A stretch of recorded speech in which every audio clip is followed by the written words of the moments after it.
बिस्मिल्लाहिर्रहमानिर्रहीम। अस्सलाम वालेकुम नाज़रीन। दुनिया बड़ी तेज़ी के साथ बदल रही है, बल्कि बदल चुकी है। बर्र-ए-सग़ीर की बारी उमूमी तौर पे इस तरह के मामलात में लेट आती है। भारत थोड़ा-सा आगे है, पाकिस्तान भी बहरहाल उसी ट्रैक पे है। मैं बात कर रहा हूँ डिजिटल वर्ल्ड की। पाकिस्तान के अंदर चीज़ें तेज़ी के साथ डिजिटाइज़ हो रही हैं, पेपर फ्री हो रहे हैं हम, कैश फ्री हो रहे हैं, हर चीज़ ऑनलाइन होती जा रही है। और पंजाब में उमूमी तौर पे ये काम ज़्यादा होते हैं। पंजाब का एक इदारा है, पंजाब इन्फॉर्मेशन टेक्नोलॉजी बोर्ड। ये आपके सूबे के अंदर जितनी भी डिजिटाइज़ेशन हो रही है, चीज़ें जो हैं उनको डिजिटल किया जा रहा है, उसके पीछे बैक एंड पे यही इदारा काम करता है। उसकी रीजनल हेड हैं और उसके जो गवर्नेंस डिपार्टमेंट है उसमें होती हैं हिना अरशद साहिबा। वो इस वक्त हमारे साथ मौजूद हैं, उनसे पूछते हैं ये पीआईटीबी है क्या और कैसे काम कर रहा है। अस्सलाम वालेकुम मैम। वालेकुम अस्सलाम, कैसे हैं आप? अल्लाह का शुक्र है। अच्छा ये बताएं, ये पीआईटीबी है क्या? ये गवर्नमेंट का इदारा है और ये काम कैसे करता है?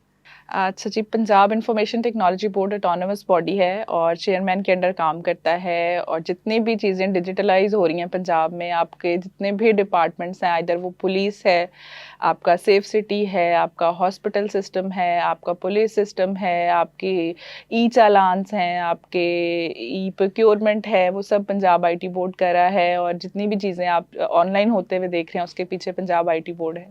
अच्छा, तो इसमें मतलब कैसे गवर्नमेंट तो आपसे कॉन्ट्रैक्ट कर लेती होगी, आपको काम दे देती होगी, प्राइवेट सेक्टर के लोग आपको पे करते हैं इस काम के लिए? गवर्नमेंट सेक्टर भी पे करता है हुँ, और प्राइवेट सेक्टर भी हम ओपन है हमारे पास पब्लिक प्राइवेट पार्टनरशिप के तहत जितने भी लोग वो पंजाब आईटी बोर्ड की सर्विसेज लेना चाहते हैं वो they are more than welcome. अच्छा।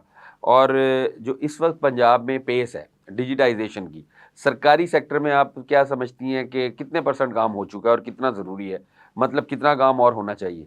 अभी तक तो हम मेरे ख़्याल से चीज़ों को स्टार्ट किया है, अभी हमने इनिशिएट किया है और हम अभी बड़े बेसिक लेवल पे हैं, अभी तो हमें बहुत ज़्यादा एडवांसमेंट की ज़रूरत है और पंजाब आईटी बोर्ड उसके लिए दिन-रात काम भी कर रहा है। गवर्नमेंट को भी इस चीज़ का एहसास है कि हम तरक्की याफ़्ता ममालिक से काफ़ी पीछे रह चुके हैं।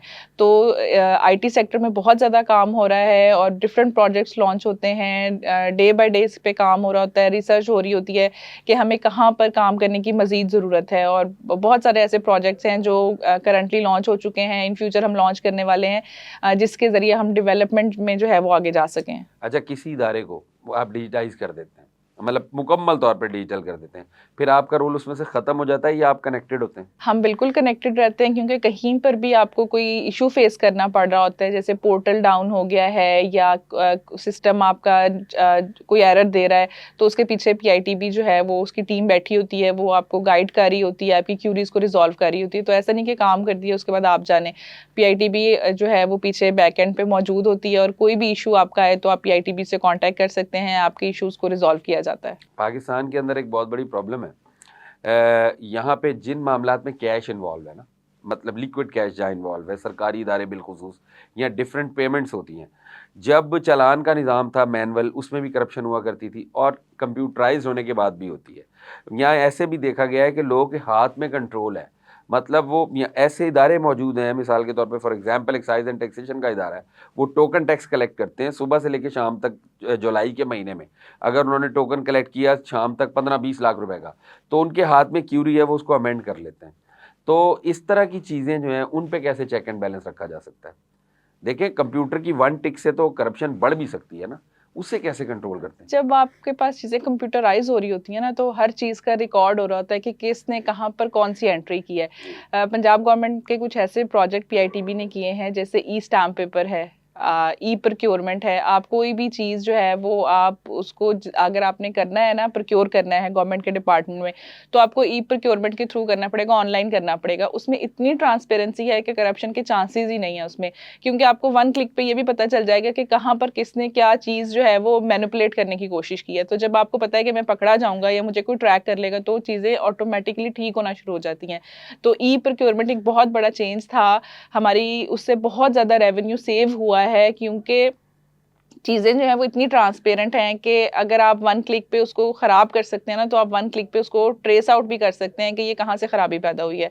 तो इस डर से कि हम पकड़े जाएँगे बहुत ज़्यादा करप्शन कंट्रोल हो चुकी है। आपने अभी एक प्रोग्राम का ज़िक्र किया, एक तो आपका ई प्रोक्योरमेंट हो गया और दूसरा मरियम की दस्तक। जी, बिल्कुल। उसमें बहुत सारी चीज़ें हो रही हैं, आप घर के डोर स्टेप के ऊपर लोगों को सहूलियत देते हैं। लेकिन उसमें जो मार्जिन है, आउट जो मतलब फ़र्क जो है वो बहुत ज़्यादा है। मिसाल के तौर पे एक कोई डोमिसाइल बनता है न, बच्चों का बनाया जाता है, वो 300 से 400 500 रुपए का खर्चा है, जी। लेकिन जो मरियम की दस्तक के तहत बनता है उसका 2000 रुपए खर्चा है। अ, इतना बड़ा फर्क कैसे? अच्छा ऐसा है कि मैं अगर अपना एक्सपीरियंस आपके साथ शेयर करूँ ना, तो मुझे मैट्रिक के बाद ज़रूरत पड़ी कि मैं अपना डोमिसाइल बनवाऊँ, और मैंने 8,000 रुपया दे के बनवाया था। अब मुझे पता नहीं था कि इसकी एक्चुअल फ़ीस कितनी है। मैं जनाब गई, वहाँ पे लॉयर्स वगैरह बैठे होते हैं। मैंने हाँ, जाके उनसे कचहरी में पूछा ठीक है, कि जी ठीक है। मैंने अपना डोमिसाइल बनवाया, उन्होंने कहा जी 8,000 रुपया लगेगा। अब मुझे चूँकि चाहिए था, और मैंने कहा अच्छा शायद इतनी ही इसकी फ़ीस होती होगी, मेरे पास उसको वेरीफ़ाई करने का कोई तरीका नहीं था। मैंने 8,000 रुपए दे के वो बनवा लिया, लेकिन आज मुझे पता है कि उसकी 300-400 फ़ीस आज है, और मैंने आज से कई साल पहले उसको बनवाया था। तो जब मरियम की दस्तक में आप जाते हैं ना, एक तो आपको कहीं जाना नहीं पड़ा, आपने कोई ख्वारी नहीं उठाई, आपका टाइम सेव है, आपको ट्रांसपोर्टेशन कॉस्ट नहीं पड़ी। लेकिन जिस बंदे ने आपके पास आना है, उसका टाइम भी लग रहा है, उसकी ट्रांसपोर्टेशन कॉस्ट भी आ रही है, उसने जाके आपकी सर्विसेज के अगेंस्ट जो है वो चीज़ों को सबमिट कराना है, कलेक्ट करना है, आपको घर पे देकर जाना है। पहले एक बंदा आपके घर पे आ रहा है, आपसे जितने भी रिक्वायर्ड डॉक्यूमेंट्स हैं, जितने साइन्स आपके चाहिए, वो सारे आपसे करवा रहा है। फिर जाके वो डिपार्टमेंट में सबमिट करवा रहा है, फिर जब वो बन जाएगा तो वो आपको घर पे लाकर भी दे रहा है। तो अगर आपको 1000-1500 में एक चीज़ घर बैठे सहूलत के साथ मिल रही है, तो आप उस चीज़ को इतना ज़्यादा फ़ील नहीं करते कि चलो अगर मेरा 1000-1500 रुपए लग भी रहा है, तो मैं एक पूरा दिन सेव कर रहा हूँ, मेरी ट्रांसपोर्टेशन कॉस्ट नहीं आ रही। आपको पता है आजकल आप इन ड्राइव भी एक करवा लें, तो आपको आने-जाने में उसका जो फेयर है वो 1000 रुपए आराम से पड़ जी जाता हाँ, है। जी हाँ। फिर आपका पूरा दिन ज़ाया हो रहा है, फिर उसके बाद आपको जाके उसको कलेक्ट करना पड़ा है, तो आपको दूसरा चक्कर भी लग रहा है। अब मरियम की दस्तक में होता ये है कि आपने कुछ भी नहीं करना, आपने सिर्फ़ अपनी अपॉइंटमेंट बुक करनी है ऑनलाइन ऐप के थ्रू। जो भी सर्विस आपको चाहिए, आपने बर्थ सर्टिफिकेट बनवाना है, आपने डेथ सर्टिफिकेट बनवाना है, आपने मैरिज रजिस्ट्रेशन सर्टिफिकेट बनवाना है, निकाहनामा रजिस्टर करवाना है, आपने कोई कोई भी आपने ऐसा जो आपका गवर्नमेंट का लाइसेंस है जो आपको चाहिए किसी भी स्टेज के ऊपर, आपने जनाब उसको फ़ौरन से अप्लाई करना है, बंदा आपके घर पे आ जाएगा। घर आके वो आपसे हर चीज़ कलेक्ट करेगा, जाके डिपार्टमेंट में प्रोसेस कंप्लीट कराएगा और आपको घर पे डिलीवर करके जाएगा। तो इसलिए अगर आपको थोड़ी-सी उसकी एडिशनल कॉस्ट पे करनी पड़ी, तो वो आपको लग रहा है कि शायद मैं ज़्यादा पे कर रहा हूँ, लेकिन अल्टीमेटली वो आपको फ़ायदा दे रही है कि आपकी उसने बहुत सारी चीज़ों को सेव भी कर लिया है। अच्छा, मरियम की दस्तक का तो बात हो गया, आप लोग का इंटर्नशिप भी करवा रहा है। बिल्कुल। उस इंटर्नशिप का क्राइटेरिया क्या है? मतलब आईटी के शोबे में एक और भी सवाल है, देखें, ये जो दुनिया है ना, ये भले जितनी मर्जी एडवांस हो जाए, जो प्रॉपर तालीम याफ्ता लोग हैं, आप उनका तोड़ नहीं कर सकते। बिल्कुल ऐसे ही ये है। मुमकिन नहीं है ना। बिल्कुल ऐसे मतलब ही है। साइंस फिजिक्स का स्टूडेंट, बायोलॉजी का स्टूडेंट, केमिस्ट्री का, मैथ का, वो जो जेन्युइनली पढ़े हुए लोग हैं, मतलब इंजीनियर्स हैं, साइंटिस्ट हैं, डॉक्टर्स हैं, उनका मुकाबला नहीं हो सकता। ये आईटी के सेक्टर में ये मैट्रिक पास बच्चे, इंटर पास बच्चे, इनको इंटर्नशिप करा देते हैं आप लोग ये कह के कि 50,000 मिलेंगे या 60,000 मिलेंगे। आप उनकी ज़िंदगी ख़राब नहीं कर रहे, बजाय इसके कि वो सही काम कर लें, जैसे कोई आपने सही तरह पढ़ लें। पहले बात की ना कि पढ़े लिखे लोगों का कोई मुकाबला नहीं है, तो ये तो कुरान पाक में भी आता है कि क्या अहले इल्म और जाहिल बराबर हो सकते हैं? तो बिल्कुल भी नहीं हो सकते, इस चीज़ को हम झुठला ही नहीं सकते। अगर आप देखें ना ट्रेंड को सोसाइटी में या स्टूडेंट्स का जो ट्रेंड है, पहले कन्वेंशनल स्टडीज़ में बहुत ज़्यादा एडमिशन होते थे और सबसे हाई मेरिट होता था मेडिकल साइंसेज़ का। आपने अगर एमबीबीएस करना है, तो आपको एडमिशन के लाले पड़े होते थे, और अगर आप अब देखें, आप किसी भी यूनिवर्सिटी में, कॉलेज में भी जाके देखें, तो आपको आईटी सेक्टर, इवन कि आपका जो इंटरमीडिएट में जब आपने कंप्यूटर साइंस पढ़नी होती है, तो उसका जो मेरिट है ना, वो आपको एमबीबीएस से भी हाई मिलेगा, जी हाँ। और लिमिटेड सीट्स। इतनी ज़्यादा डिमांड है आईटी की, और लोग अब जो है वो मैथ्स, फिज़िक्स, इन चीज़ों को बहुत कम जो है वो प्रेफ़र करते हैं। ज़्यादा लोगों का रुझान होता है कि हम आर्टिफ़िशियल इंटेलिजेंस कर लें, हम साइबर सिक्योरिटी कर लें, हम डेटा साइंसेज़ कर लें, हम सॉफ्टवेयर इंजीनियरिंग कर लें। तो ये एक ऐसी चीज़ है जो जिसकी सबसे ज़्यादा दुनिया में आजकल ज़रूरत भी है। अच्छा, अब उसका फ़ायदा ये होता है कि आपके पास एक स्किल है ना, आप डिजिटल वर्ल्ड में काम कर सकते हैं। आप कहीं भी बैठे हैं, आप पाकिस्तान में बैठे हैं, आप अफ्रीका में बैठे हैं, आप दुनिया के किसी भी कोने में बैठे हैं, आपने क्लाइंट हंटिंग करनी है, आपने क्लाइंट के साथ अच्छी तरह कम्युनिकेशन करनी है, अपना प्रोजेक्ट विन करना है, आप कहीं भी बैठ के काम करें, आपको ऑफ़िस जाने की ज़रूरत नहीं है, आपको 9 टू 5 टाइम फ़ॉलो करने की ज़रूरत नहीं है। आपको पेमेंट्स, आपको सैलरी के ऊपर जो है नेगोशिएशन करने की उस तरह से नीड नहीं रहती। आपने क्लाइंट के साथ डिसाइड किया कि जी आपका ये काम है, मैं इतने दिन में इतने पैसों में आपको कर दूँगा। तो जब ये काम करना पड़ता है ना, तो सबसे बड़ा जो इश्यू आता है वो ये आता है कि बच्चों को किताबी चीज़ें तो पता होती हैं, लेकिन अब प्रैक्टिकल कैसे करना है, यहाँ पे बच्चे फँस जाते हैं आके। अब उन बच्चों को इंटर्नशिप्स करनी पड़ती हैं ताकि हम इंडस्ट्री का हैंड्स ऑन जो प्रैक्टिस है वो कर सकें। अब इंडस्ट्री बच्चों को कराती है फ्री इंटर्नशिप्स 2-2 3-3 साल तक। क्योंकि अपना स्किल सेट कोई भी आसानी से किसी को नहीं देता। अब वो काम करा रहे होते हैं जितनी उनको ज़रूरत होती है, उतना काम कराया, चले जी बच्चे फारिग भी बैठे हुए हैं, तो कोई इशू नहीं है, काम आया तो बच्चों को दे दिया। उनका उस तरह से हैंड्स ऑन एक्सपीरियंस हो नहीं पाता।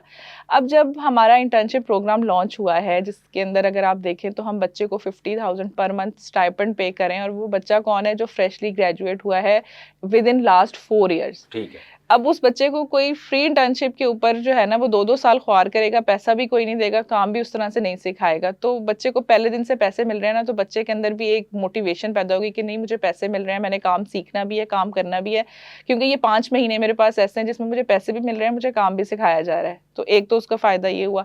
दूसरे एंड पे कंपनी अब उसको क्यों सिखाएगी? कंपनी को भी हम एक रीज़नेबल अमाउंट हर इंटर्न के अगेंस्ट पे कर रहे हैं, जो 12,500 रुपए है। वो आईटी कंपनी जो बच्चे को ट्रेन कर रही है ना, उसने अपना एक रिसोर्स लगाना है, उसकी ऑपरेशनल कॉस्ट आ रही है। तो जब पीआईटीबी गवर्नमेंट ऑफ पंजाब उसको वो कॉस्ट पे कर रहा है, तो गवर्नमेंट ऑफ पंजाब उससे सवाल भी करेगा कि तुमने बच्चे को क्या सिखाया है, बच्चे की असेसमेंट भी होगी। तो उसके ऊपर भी जिम्मेदारी आ रही है कि उसने बच्चे को सिखाना है, और बच्चे को भी है कि मैंने 5 महीने काम सीखने के बाद प्लेस भी होना है, मैंने यहाँ पर जॉब सिक्योर करनी है, तो मैं काम को अच्छे तरीके से सीखूं। तो हम बच्चों को बिल्कुल ख़राब नहीं करें, हम जो है वो ये ट्रेंड ख़त्म करें कि आप फ्री ऑफ कॉस्ट कई कई साल तक इंटर्नशिप्स कराएं, बच्चे को हायर भी ना करें, फिर आप जो है चूंकि आपको उसका कोई फ़ायदा नहीं हो रहा उस सेंस में कि आप कोई उसमें आपकी जो कॉस्ट है वो कवर नहीं हो रही, तो आप बच्चे को इतना सीरियस भी नहीं लेते। तो हमने इस एंड को बहुत ज़्यादा कवर करने की कोशिश की है कि रिस्पॉन्सिबली कंपनी भी बच्चे को सिखाए, और बच्चा भी अपनी जो सैलरी जो इंटर्नशिप की जो पेमेंट ले रहा है उसके अगेंस्ट जो है वो अपनी सर्विसेज 100% जो है वो उसको कर ये रहा जो हो। फ्रेश ग्रेजुएट्स आप ले रहे हैं, इनके मतलब बीएस किया हुआ हो इन लोगों ने? 16 साल तालीम कंप्लीट हो, कंप्लीट होनी बीएस चाहिए आईटी के किसी भी फील्ड में। आईटी के किसी भी फील्ड में। अच्छा, अब आ जाते हैं, ये तो हो गया आपका इंटर्नशिप प्रोग्राम। अब बच्चों का क्या रिस्पॉन्स है? कितने लोग आपके पास आते हैं? हमारे पास जो टारगेट नंबर था वो अभी चूंकि हमने इसको फर्स्ट फेज में लॉन्च किया है, तो दैट वाज 2000 ग्रेजुएट्स के हमने उनको इंटर्नशिप्स प्रोवाइड करनी है। लेकिन हमारे प्रोजेक्ट को लॉन्च हुए अभी लेस देन 15 डेज हुए हैं, और हमारे पास 23,000 बच्चों ने साइन अप कर भी लिया है, जिसमें से प्रोफाइल कंप्लीट करनी होती है, टेस्ट देना होता है। तो वो 7,000 से ज़्यादा बच्चे हैं जिन्होंने विद इन फ्यू डेज, मतलब एक हफ्ता भी शायद कहना ज़्यादा होगा, 4 से 5 दिन में 7,000 बच्चों ने अप्लाई भी कर लिया। और इसको इस रिजल्ट को देखते हुए हम जो है वो हमने ये सोचना भी शुरू कर दिया कि हम इसको किस तरह से एक्सटेंड कर सकते हैं, किस तरह हम गवर्नमेंट ऑफ पंजाब को रिक्वेस्ट करके हम इसमें मजीद बच्चों को फैसिलिटेट कर सकते हैं, क्योंकि एक आईटी सेक्टर में बहुत बड़ा गैप है, जॉब्स में ट्रेंड रिसोर्सेज नहीं मिलते। कंपनीज की शिकायत होती है कि हमें वो उस तरह का कैंडिडेट मिलता ही नहीं है जिसको हम हायर कर सके, और बच्चों के पास भी स्किल सेट नहीं होता, क्योंकि किताबी नॉलेज, बुकिश नॉलेज तो हमें यूनिवर्सिटीज़ में, कॉलेजेस में पढ़ा दिया जाता है, लेकिन जब तक हम उसको अपने हाथ से इम्प्लीमेंट नहीं करते, हमें उसका एक्सपीरियंस नहीं होता, तब तक जॉब सिक्योर करना एक बहुत मुश्किल काम है। तो इस इंटर्नशिप का फ़ायदा ये होगा कि आपको प्रैक्टिकल नॉलेज भी मिल रहा है, आपको पैसे भी मिल रहे हैं, आपको काम भी सिखाया जा रहा है, अल्टीमेटली फिर आपको प्लेसमेंट की तरफ भी लेकर जाया जा रहा है। तो ये बहुत एक बेनिफिशियल तो ये जो प्रोग्राम बच्चों है। को आप कह रही हैं कि हायर भी किया जाता है, उन्हें प्लेस भी किया जाता है, वो पीआईटीबी में करते हैं या गवर्नमेंट के या दूसरे दीगर इदारों में? अच्छा, एक ना ये वाला जो हमारा कॉन्सेप्ट है कि हमने गवर्नमेंट में इंटर्नशिप कर ली है, गवर्नमेंट ने हमें इंटर्नशिप प्रोवाइड कर दी है, तो शायद हमें हायर भी गवर्नमेंट कर लेगी। तो हमें इस चीज़ को समझना चाहिए कि हर साल सिर्फ अगर हम पंजाब की बात करें तो 2 से 2.5 लाख बच्चा ग्रेजुएट होता है। अब हर साल 2 से 2.5 लाख बच्चों को जॉब नहीं दी जा सकती, कोई भी सेक्टर, चाहे वो प्राइवेट सेक्टर है, पब्लिक सेक्टर है, आप कहीं भी इतने बच्चों को प्लेस ही नहीं कर सके। तो हमें पब्लिक प्राइवेट पार्टनरशिप मोड पे जाना पड़ता है। हम उन बच्चों को ट्रेन करवा रहे हैं, हम उन बच्चों को आईटी सेक्टर के साथ कनेक्ट करा रहे हैं, हम इंडस्ट्री को ट्रेन रिसोर्सेज प्रोवाइड कर रहे हैं ताकि वो इंडस्ट्री उन बच्चों को हायर कर सके। तो बच्चे डिफरेंट आईटी कंपनी में अपनी रेलिवेंट फील्ड के अंदर जो है वो प्लेस हो रहे होंगे। एंटरप्रेन्योरशिप भी करवाते हैं आप लोग? देखिए, यहाँ पे अब दुनिया भर में तो नहीं, उमूमी तौर पे पाकिस्तान या इंडिया में देखा जाता है, एक बंदा दुकानदार है, सपोज कर लें एक दुकानदार है, वो कोई सौदा बेच रहा है, कोई भी मटेरियल प्रोडक्ट बेच रहा है। चूंकि वो ओनर है, उसने इन्वेस्टमेंट की हुई है, तो वो ओनर है, उसके पास जो बंदा काम कर रहा है वो उससे ज़्यादा बासलाहियत है, लेकिन वो बेचारा दिहाड़ी पे काम कर रहा है। तो कोई लीडर्स भी पैदा करते हैं, मतलब ऐसा भी कोई आइडिया है कि जो मतलब जिनको कहते हैं ना, कम एबिलिटी के मालिक और ज़्यादा सलाहियतों के मुलाजिम, वो मुलाजिम जो ज़्यादा सलाहियतों का हामिल है वो मालिक कैसे बने? इस तरह की भी कोई टेक्निक है? बिल्कुल ऐसा है। पंजाब इंफॉर्मेशन टेक्नोलॉजी बोर्ड ने ऐसे प्रोग्राम्स लॉन्च किए हैं जिनमें वो बच्चों को स्किल सेट सिखाता है कि वो अपना खुद से काम शुरू कर सकें। हमारा प्लान 9 इंक्यूबेशन सेंटर एक है जहाँ पर आप अपना स्टार्टअप स्टार्ट कर सकते हैं, जहाँ पर आप अपना आइडिया लेके उसको मार्केट करने के लिए जितने भी आपको गाइडेंस रिक्वायर होती है वो भी प्रोवाइड की जाती है। फिर हमारे ट्रेनिंग प्रोग्राम है जिसमें आपको अपना बिजनेस करना सिखाया जाता है, जिसमें आपको डिजिटल वर्ल्ड में काम करना सिखाया जाता है। लेटेस्ट जो इन डिमांड स्किल्स हैं, ग्राफिक डिज़ाइनिंग है, डिजिटल मार्केटिंग है, ई कॉमर्स है, यूआई यूएक्स डिज़ाइन है, वेब डेवलपमेंट है, ये चीज़ें सिखाई जाती हैं ताकि आप खुद से अपने बॉस बन के काम कर सकें। आप बजाय जॉब सीकर बनने के बजाय आप एक एम्प्लॉयबल ऐसे रिसोर्स बन जाएं जो लोगों को एम्प्लॉय कर सकता है अपने पास। आप लोगों को अपने पास जॉब दें, ना कि खुद किसी के पास जॉब लेने जाएं। अच्छा, किन इदारों में आप समझती हैं बच्चे तो आते होंगे, इंटर्नशिप भी करते हैं और फिर अपने भी वो लेके आते हैं बकौल आपके स्टार्टअप्स के लिए, तो रुझान किस तरफ ज़्यादा है बच्चों का? बच्चों को ना आजकल ये लगता है कि हम कोई स्किल सीखें भी ना और घर बैठ के ना हमें हाँ। असाइनमेंट लिखने को दे दें जो हम चैट जीपीटी से लिखवाएं और हमें उसके पैसे मिल जाए, पैसे या मिल हमें जाए। कोई ऐसी गेम मिल जाए जिसको हम खेलें और हमें पैसे मिल जाएं, या फिर हमें कोई वीडियोस देखने को मिल जाएं और हम वीडियो देखें और हमें पैसे मिल जाएं। तो अगर पैसे कमाना इतना आसान होता तो हम लोग सुबह से लेकर शाम तक जॉब्स ना कर रहे होते, या मेहनत ना कर रहे होते, या आप भी अपने घर बैठ के गेम खेल रहे होते, मैं भी कोई वीडियो देख के पैसे कमा रही होती। तो ये चीज़ें वक्ती आपको ना बड़ा अट्रैक्ट कर रही होती हैं, लेकिन ऐसा कुछ भी नहीं होता। ऐसा कुछ होने लगे तो दुनिया सारे अपने काम छोड़ के ना इस तरह के जो शॉर्टकट्स हैं उनके पीछे भाग रही हो। तो आपको ना स्किल सीखना पड़ता है। अब मेरे पास एक स्किल है, मैं उसको ऑनलाइन बेच रही हूँ ना, तो मुझे उसके ऊपर सुबह से लेके शाम तक या शाम से लेकर रात तक उसको टाइम भी देना पड़ेगा। जब तक मैं एक चीज़ को 8 से 9 घंटे टाइम नहीं दूंगी, मुझे उसके पैसे कौन देगा? अब मैं जॉब करती हूँ तो मैं महीने की पहली तारीख से लेके 30 तारीख तक ऑफिस जाती हूँ। मेरा टाइम है 9 to 5 या 9 to 6, मैंने अपने ऑफिस में रहना है। मुझे जो टास्क असाइन हुए हैं मैंने उनको कंप्लीट करना है। देन मैं अपनी सैलरी क्लेम करती हूँ कि जी मैंने पूरा महीना काम कर लिया, मेरी इतनी अटेंडेंस है, अब आप मुझे इतने दिन की सैलरी दे दें। जब मैं ऑफिस नहीं जाऊँगी, जब मैं अपने टास्क ही परफॉर्म नहीं करूँगी या मैं छुट्टियाँ कर रही हूँ, तो ऑब्वियसली मेरी सैलरी डिडक्शन भी होगी या मेरी जॉब जो है वो कंटिन्यू नहीं होगी। तो हमें इस चीज़ को समझना चाहिए कि हमें अगर कोई स्किल आता है ना, सबसे पहले तो सीखने की ज़रूरत है। सीख लिया, आता है, तो हमें उसको टाइम देने की ज़रूरत है कि जी हमने 8 से 9 घंटे, 5 से 6 घंटे कम से कम हमने उस काम को देने हैं, प्रोजेक्ट्स विन करने हैं, काम करना है, तब हमें पैसे आएँगे। शॉर्टकट से कभी भी आप पैसे नहीं कमा सकते। अच्छा, अब ये जो बात है कि हम चीज़ों को डिजिटाइज़ कर लें, आईटी के मैदान में रेवोल्यूशन आ जाए, ये सब बेहतरीन और दुनिया तेज़ी के साथ कर भी रही है और उसमें करती हम रहेगी। बहुत पीछे हैं, दुनिया तो अभी हमसे हम तो बहुत बहुत ज़्यादा आगे पीछे है, हैं, बिल्कुल। लेकिन इसमें फिज़िकल एक्टिविटी कम से कम होती जा रही है। आप रिमोट आसान जॉब्स। रिमोट जॉब्स हैं, आसान तलब होते जा रहे हैं, तन आसानी की तरफ जाते जा रहे हैं। कहा ये जा रहा है कि इसकी वजह से इंसानी उम्र भी कम होगी, हेल्थ तो आपकी डाउन हो ही रही है। आप लोग चूँकि फ्रंट लाइन पे बैठे हुए हैं, आप लोगों को गाइड भी कर रहे हैं, तो आप लोगों को इस तरफ भी माइल करते हैं कि भई ये रिमोट जॉब्स के साथ-साथ आपको कोई फिज़िकल एक्टिविटी भी करनी चाहिए और मतलब लाइफ़ को एक पैट्रनाइज़ अंदाज़ में गुज़ारें।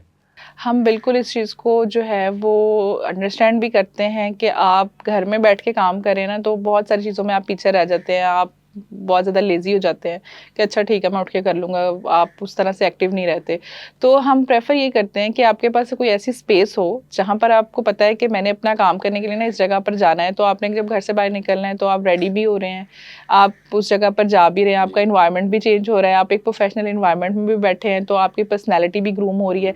इस चीज़ को देखते हुए हमारे जो मैनेजमेंट है उसने एक प्रोग्राम भी लॉन्च किया था कोवर्क स्पेसेस के नाम से। राइट।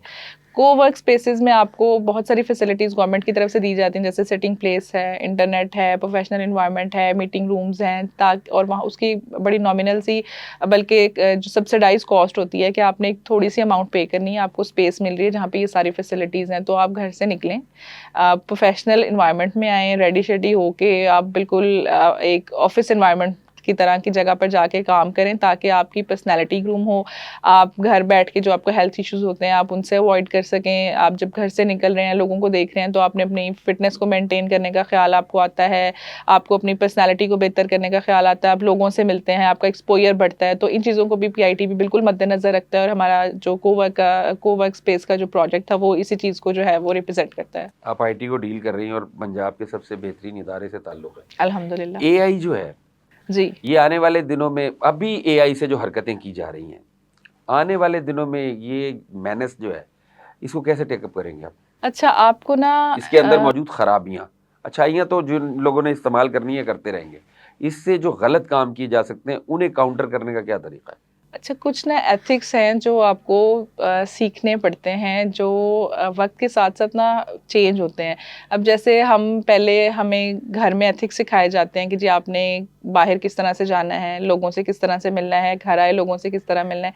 इसी तरह जब हम ऑफिस जाते हैं ना तो कुछ ऑफिस के भी एथिक्स होते हैं कि आपकी कम्युनिकेशन किस तरह की होनी चाहिए, आपने सीनियर मैनेजमेंट से किस तरह कम्युनिकेट करना है, आपने अपने सबऑर्डिनेट्स को किस तरह से डील करना है।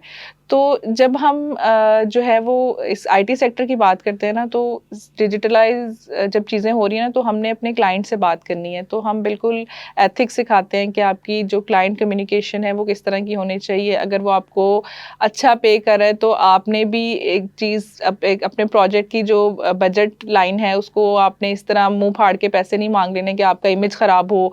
आपने किस तरह से उसको डील करना है, कम्युनिकेशन किस तरह की होनी चाहिए, ईमेल्स आप प्रोफेशनली किस तरह लिखें कि आपका इम्पैक्ट अच्छा जा रहा हो। इन चीज़ों को भी हम बिल्कुल देखते हैं और हम जो है वो साइकोलॉजिकली भी लोगों को गाइड कर रहे होते हैं। डिफरेंट हमारे प्रोजेक्ट्स आते हैं जिनमें हम सेशंस कराते हैं ताकि जो मेंटल वेलबींग है उसके ऊपर भी काम हो सके, आपके एथिक्स के ऊपर भी काम हो सके। अब ये इंसान के ऊपर है कि वो एक चीज़ को पॉजिटिव लेता है या नेगेटिव लेता है। अब जैसे आप एआई से वीडियो एडिटिंग कर सकते हैं तो आप उसको पॉजिटिव वे में यूज़ करें। आप इस तरह की वीडियोज़ बना के अपने चैनल पे डालें जिससे आप अर्निंग कर सकते हैं। ना कि आप लोगों के जो वीडियोज़ हैं उनको एडिट करके उनको ब्लैकमेल करना शुरू कर दें। तो ये आपकी अपनी पर्सनैलिटी का पहलू है कि आप एक चीज़ को पॉजिटिव यूज़ करना चाहते हैं या नेगेटिव यूज़ करना चाहते हैं। पॉजिटिव यूज़ करेंगे तो आपको उसका फ़ायदा होगा, नेगेटिव यूज़ करेंगे तो यहाँ पर भी आपको दुनिया में भी कोई फ़ायदा नहीं होगा और आखिरत में भी आपने जवाब देना है। ये कन्वेंशनल आंसर है, जो आप दे रही हैं। सवाल ये पैदा होता है इसमें कहीं तो लॉक होना चाहिए ना। ये अभी इतना खतरनाक होना शुरू हो गया, तो आईटी से रिलेटेड लोग कुछ तो सोच रहे होंगे ना इसे कैसे काउंटर किया जाए। मिसाल के तौर पे ये जाली वीडियोज़, ये एआई से बनी हुई वीडियोज़ अभी भी हमारे माशरे में खराबी फैला रही हैं। आने वाले दिनों में ये मज़ीद बढ़ जाएँगी। अच्छा दूसरी बात, आप एआई को फ़ीड जो कर रहे हैं, आपको तो नहीं पता ना कि दुनिया में कितने ज़हीन दिमाग मौजूद हैं। उमूमी तौर पे एआई के फ़ीडर्स जो हैं वो ऑर्डिनरी ब्रेन्स हैं। प्रॉपर ब्रेन्स तो इस फ़ील्ड में आ भी नहीं रहे। इस सारी चीज़ को कैसे मैनेज किया जाएगा आने वाले दिनों में? या आप अपना आइडिया बताएँ किस तरह मुमकिन है? अगर हम ये सोचें ना कि हम एआई को कंट्रोल कर लेंगे तो वो हम नहीं कर सकते जी, क्योंकि ये एक बहुत वास्ट फील्ड है। अब आपने खुद अपना एनालिसिस करना है कि आपने चीज़ों को किस तरह से लेकर चलना है। अगर मैं खुद ही एथिक्स का ख्याल नहीं रख रही तो मैं अगले बंदे से भी एक्सपेक्ट नहीं करूँगी कि वो मुझे उस तरह से ट्रीट करे कि मैंने उसके साथ किस तरह बिहेव किया है या मेरा उसके साथ कम्युनिकेशन स्टाइल क्या था। तो इसी तरह अगर हम बात करें कि चीज़ें जितनी ज़्यादा एडवांस हो चुकी हैं ना, उससे फ़ायदे भी हमें उतने ही ज़्यादा हैं, नुकसान भी हमें उतने ज़्यादा है। कुछ अर्सा पीछे हम चले जाएँ ना, तो हमारे पेरेंट्स ख़्याल रखते थे कि हमारी तरबियत घर में किस तरह की हो रही है और हमारी बाहर की कंपनी किस तरह की है। अब हमें हमारे पेरेंट्स को ये देखने की ज़रूरत है कि हम सोशल मीडिया पे क्या देख रहे हैं, हमारे बच्चे क्या देख रहे हैं, हम किस तरह से उसको अपने बिहेवियर में अडॉप्ट कर रहे हैं। तो ये चीज़ें हमें अपने पेरेंटल जो बिहेवियर है, उसमें भी चेक एंड बैलेंस लाने की ज़रूरत है। हमें अपने एनवायरनमेंट का रिस्पॉन्सिबल खुद भी होना चाहिए कि हम एआई को दूसरे लोग अगर नेगेटिव यूज़ कर रहे हैं तो हम उनकी काउंसलिंग किस तरह से कर सकते हैं, लेकिन हम इसको कंट्रोल नहीं कर सकते क्योंकि ये चीज़ हमारे कंट्रोल में है ही नहीं। जिस तरह बच्चा भी एक एज तक पेरेंट्स के कंट्रोल में रहता है ना, तो हम भी एक हद तक चीज़ों को कंट्रोल लेवल में लेके जा सकते हैं। लेकिन ये फील्ड इतनी बड़ी है कि इसमें हम ब्रेन्स को ना तो हम ब्रेन्स को कंट्रोल कर सकते हैं और ना ही हम जो है वो एक फील्ड है जैसे आर्टिफिशियल इंटेलिजेंस है उसको हम नहीं कंट्रोल कर सकते। वो डिज़ाइन ही इस तरह की गई है कि आपने उसको इंस्ट्रक्ट करना है और उसने आपको आपका डिज़ायर काम करके दे देना है। उसको नहीं पता कि वो अच्छा है या बुरा है। उसने आपकी जो आपने उसको प्रॉम्प्ट दिया है उसको फुलफिल करके आपको देना है। तो इट डिपेंड्स अपॉन यू कि आपका अपना जो एथिक लेवल है वो आपने कहाँ पे सेट किया हुआ है। अच्छा और फ्यूचर में अभी तो ये आप जो कर रहे हैं काम, फ्यूचर में आप मज़ीद क्या-क्या प्लान्स हैं या आप लोगों के पास आइडियाज़ हों या गवर्नमेंट आपसे डिमांड कर रही हो? हम बहुत ज़्यादा चीज़ों पे काम कर रहे हैं। हमें बिल्कुल ख़्याल है कि आजकल लोगों को अर्न करने में कितनी प्रॉब्लम्स होती हैं। तो हमारा बहुत ज़्यादा फ़ोकस ये होता है कि हम एम्प्लॉयबल स्किल्स को इंट्रोड्यूस कराएँ। जो चीज़ें मार्केट में लैग कर रही हैं, हम उन चीज़ों के ऊपर काम करें। अभी हमारा एक प्रोजेक्ट इन प्रोसेस है मेकर स्पेस के नाम से। गवर्नमेंट बैक्ड कोई भी मेकर स्पेस पाकिस्तान में मौजूद नहीं है। मेकर स्पेस में आप अपने आइडियाज़ को जो है वो आइडियाज़ जनरेट करने के बाद उनको मार्केट कर रहे होते हैं, उनको कमर्शलाइज़ कर रहे होते हैं। लेकिन हमारे पास कोई ऐसी टेस्टिंग लैब नहीं है कि अगर मेरे पास एक आइडिया है कि मैं कोई चीज़ इन्वेंट कर सकूँ, तो मेरे पास कोई ऐसी स्पेस नहीं है जहाँ पर जाके ना मैं उसको बगैर बजट के, मेरे पास पैसे नहीं हैं, तो मैं उसको उस आइडिया को फिजिकल मोड के अंदर लेकर आ सकूँ। तो मेकर स्पेस एक ऐसा प्रोजेक्ट है जहाँ पर आपके पास जो आइडिया है ना, आप उसको जाके कमर्शलाइज़ करने के लिए जिन चीज़ों की आपको ज़रूरत है, मटीरियल की ज़रूरत है, मेंटोरशिप की ज़रूरत है, आपको मेकर स्पेस में मिलेगा। उसमें आप इलेक्ट्रिकल इंजीनियर हैं, आपने बिजली पैदा करनी है किसी चीज़ से, आपको आइडिया आ गया है तो मैं इसको टेस्ट करूँ, तो आपको हम एक स्पेस देंगे जहाँ पर जाके, वैसे हमारा जो फोकस है वो आईटी हार्डवेयर मैन्युफैक्चरिंग की तरफ है, लेकिन एक मिसाल मैं आपको दे रही हूँ कि मेरे पास एक आइडिया है, मैंने उसको जाके वहाँ पे मटेरियल यूज़ करके उसको कमर्शलाइज़ करने तक मुझे जिन जिन चीज़ों की ज़रूरत होगी मेकर स्पेस में हम आपको वो प्रोवाइड कर रहे होंगे। फिर हमारा एक और प्रोजेक्ट आ रहा है ई-कॉमर्स हब्स के नाम से। अब ख़वातीन घर में बैठ के एक अरसा दराज से हम जानते हैं कि काम करती हैं तो उनको वो मुआवजा नहीं मिलता जो बाहर चीज़ें फ़रोख्त हो रही होती हैं। हम हाथ की कढ़ाई के कपड़ों को ले लें तो ख़वातीन को 1000, 1200, 1500 में ना सारा काम करवा के और उसको जब बाहर जाके बेचा जाता है तो वो 10-15 हज़ार में बिक रहा होता है, इतना ज़्यादा डिफरेंस है इसके अंदर।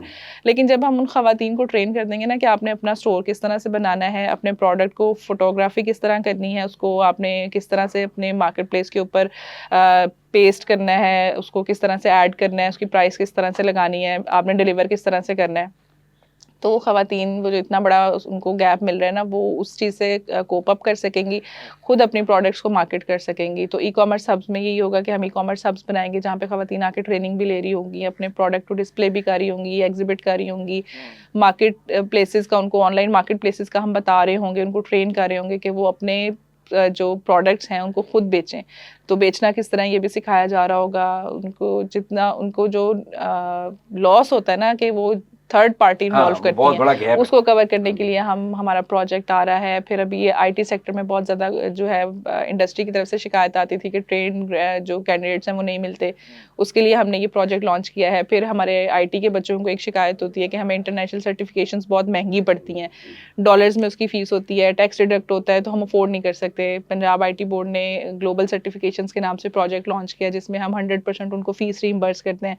$500 की आपने एक सर्टिफिकेशन की है, आप पंजाब आईटी बोर्ड के पोर्टल पे अपना सर्टिफिकेट अपलोड करें अप्लाई करने के बाद, और हम उसको वेरीफाई करने के बाद उसकी 100% फ़ीस विद टैक्सेस आपको रीइंबर्स कर रहे हैं।